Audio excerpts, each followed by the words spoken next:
Welcome back to Fandom Feud. I am your host, Barbara Klinger. It's been a crazy couple of weeks, but now we're back and ready for more. We hope that this week will be just as exciting, if less physically harmful, as previous weeks. This week we're pitting two famously passionate film fandoms, the vampire-loving tryhards versus the lightsaber-wielding Star Wars fans.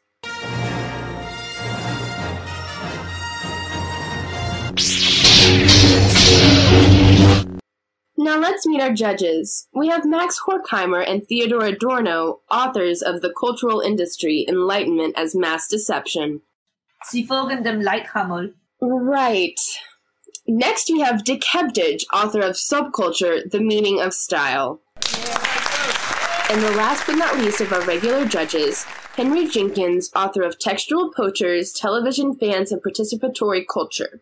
Hello everyone, I'm so happy to be here. Fans are the future of entertainment.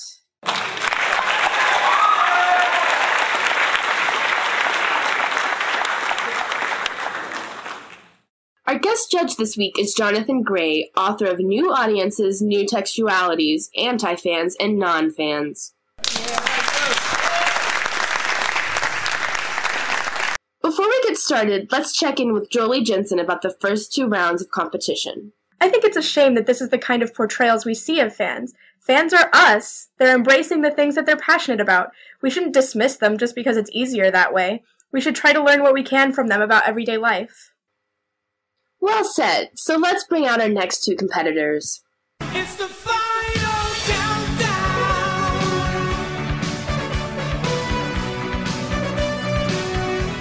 The final countdown.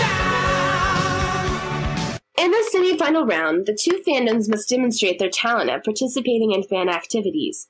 I will spin the fantastic wheel of fan tasks to see in what game the groups will compete. Then each judge will vote for whichever fandom performed most impressively. In the event of a tie, the studio audience will decide the winner through applause. So here we go.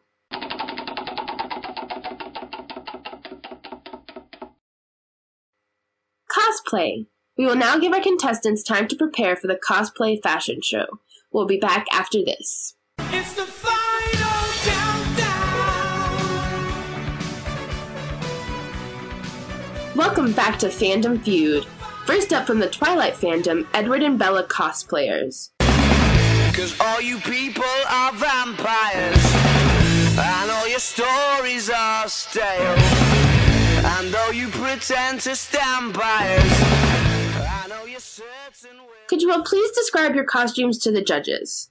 I'm Edward Cullen, and I'm wearing glitter because in Twilight, vampires sparkle in the sun.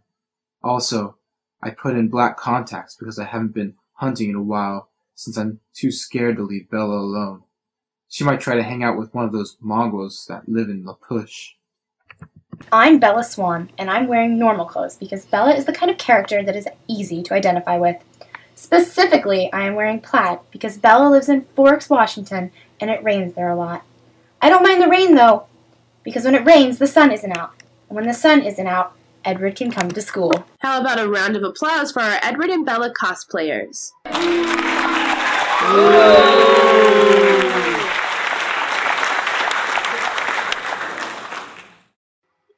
Our next competitors describe themselves as the most epic couple of the Star Wars verse.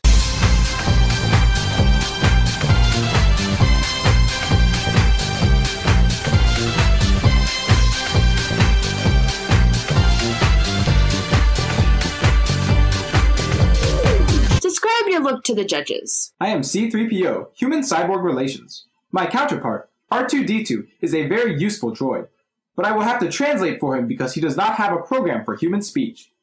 I am a protocol droid, built by Anakin Skywalker on the desert planet Tatooine. When Anakin met Padme of Naboo, I met R2-D2, with whom I worked on Anakin's pod racer. I was left with Anakin's mother until he returned to Tatooine after her death, at which point I ventured into space for the first time.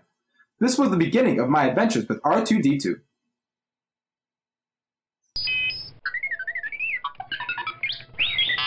R2-D2 is an astromech droid manufactured by the Industrial Automaton Company on the planet Naboo, where he served the Queen on the Royal Starship. For his courage in the service, the Queen personally recognized R2. Along with myself, R2 later served the royal house of Alderaan before ultimately joining the Rebel Alliance and delivering the complete technical readouts of the Death Star. Thank you both for that illuminating presentation on your characters. Now from the Twihards, best friend turned werewolf, turned love interest, turned awkward quarter of a love triangle, turned future son-in-law Jacob Black. In touch with the ground, I'm on the hunt, I'm after you. Smell like a sound, I'm lost in a crowd. And I'm hungry like the wolves. Straddle the line, discord and Explain your costume to the judges. I am Jacob Black, and I'm only wearing jeans because it's annoying to carry around a lot of extra clothes when I'm in werewolf form. Plus, I'm trying to woo Bella, which is easier to do without a shirt because I have wicked abs. And Edward Cullen is a weakling. He's got spray-on abs. Now for our final cosplayer from the Star Wars fandom.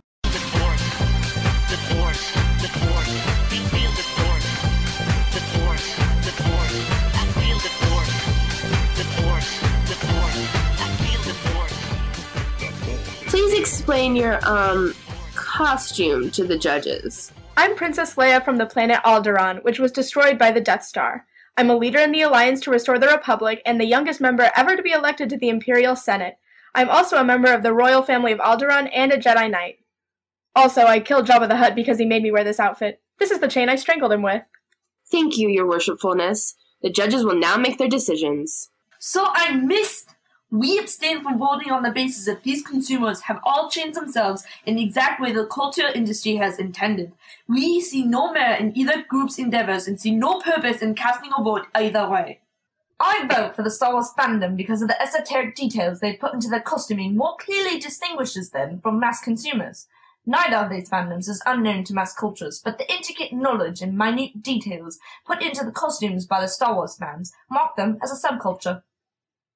First, I would like to congratulate both groups and their intense devotion to their chosen subject. It is peeps like you that are blurring the line between consumers and producers.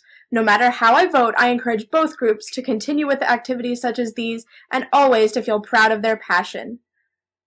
On that note, I vote for the Star Wars fans because I was starstruck by their immersion in their created world. Their investment is what gives their chosen fandom real meaning. I am going to have to disagree with my fellow judges, at least the ones who voted.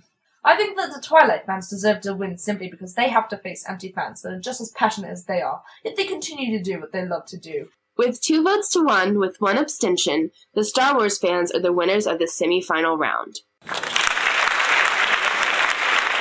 We'll be back with the TV fan competition after this.